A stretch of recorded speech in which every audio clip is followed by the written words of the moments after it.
Life after the military can be tough for many veterans. That's why Purple Heart recipient and Congressman Brian Mast spent time with local veterans tonight. New at 11, Megan McRoberts shares his message.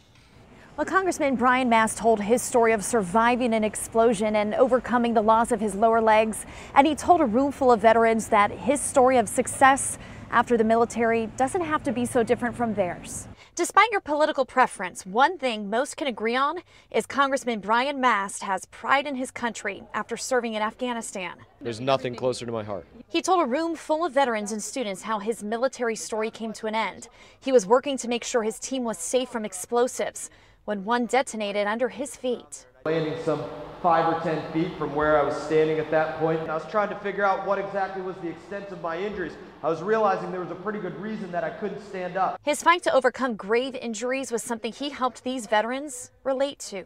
Are we going to curl up in a corner and quit? Or are we going to take that adversity, that explosion that life has thrown us, and give it a size 10 in the backside and look it in the eye and say, that explosion isn't going to win over me, I'm going to win over it. These veterans are working on moving forward in their own ways from the military by getting jobs, getting an IT education at New Horizons Computer Learning Centers of South Florida. Many of our students are in our veteran program. It's just one area organization trying to help veterans succeed. It can be difficult to find your pathway after the military. Something Mast knows firsthand, but sees how education can give veterans a solid foundation. Just trying to help veterans understand that life goes on. Hoping more employers will learn and value what veterans can offer. How those military skills transition into whatever they're looking for in the civilian workforce. And New Horizons has graduated hundreds of students here in South Florida, with many of those being veterans.